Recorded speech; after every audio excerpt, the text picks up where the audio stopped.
everybody, I'm Jerry Paul and I'm an indie author, and welcome back to my channel. I write young adult fiction across a variety of genres, and if you think that might interest you, then think about subscribing below. One of the things not really talked about here on Authortube is that fear of starting a new project. That blank page, the ideas all brewing up in your head about where to go from there. How to actually put your fingers to your keyboard or pen to page and get this project actually started.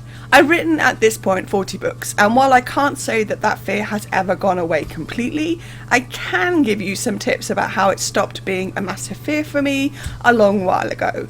What better way to finish off 2022 than banishing that fear yourself? So here we go. Number 1, brew up the start. If you're anything like me, then you'll have had the idea for a while. What I like to do, along with the other steps, which I'll cover in a moment, is go over the start of the story time and time again in my head.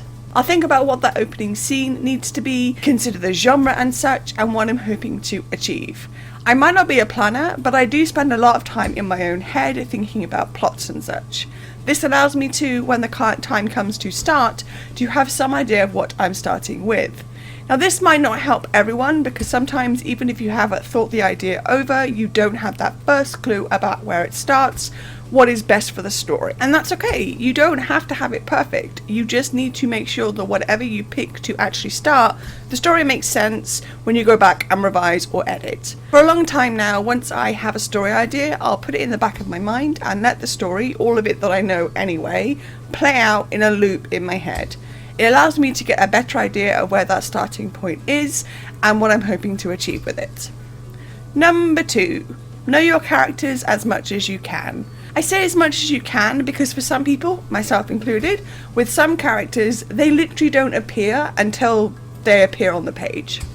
However, I generally know my main characters and at least a few others, and from there I'll make sure that I have them straight in my head. I want to think about their wants, their needs, their likes, their dislikes, whether they have any particular quirks, anything that makes them stand out, not just to me and my readers, but also within the story with the other characters. I have never done character sheets, but if you think that's something that will help you to do, then by all means go right ahead and do it. There is no such thing as too much information at this stage, and getting it all straight and together in your head is what matters most. Number 3, if planner, plan. If pantser, think. This one. Planners plan, pantsers need to think a lot more. I don't mean that planners never think, just that they usually do all of that before they start writing the words. If you're a mixture of the two like me, though I lean more to pantsing during drafting, then you'll have some ideas, but they won't necessarily be all the ideas. I do love getting to discover my story as I go along, but you do have to have some idea of where to start, and if brainstorming and brewing the story up beforehand isn't your jam, then you need to approach it a different way. It's terrifying to have to start from scratch and just stare at a blank page and not have the first clue what to write and how to go about doing it. But if you're someone who just can't do either of these, then let me get on to my next point. Number 4, start in the middle of something. If you don't know where to start, but you do know that something needs to happen, whether that be the inciting incident or something like that, then start there and work your way backwards, either writing it all out or just mentally in your head. There are no rules that a book has to be written in order from the first word to the last word. I've never written a book out of order. The pantser side of me makes that almost impossible, but I do know other writers for who this works. If you're sure that this big action scene needs to be written, go from there, write it out, and then you can, maybe, hopefully, start to see where you need to pick up from by trailing back. You might even find that you don't have to add a whole lot, just enough to set up the scene and allow the readers to get settled in before throwing them into the action. And number 5, write and don't judge. This one I feel is the most important one. I don't know about you, but I write sometimes with my editing hat on, and it makes writing bloody hard.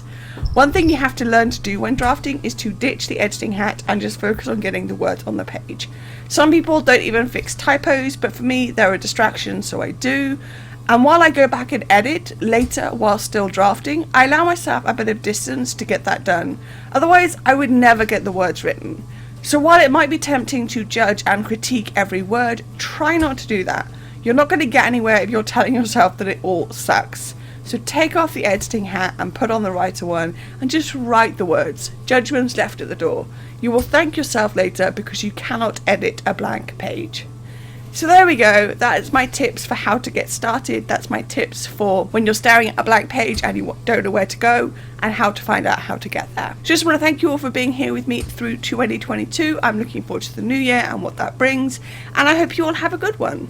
So what are your tips when it comes to starting from the start? Let me know in the comments down below.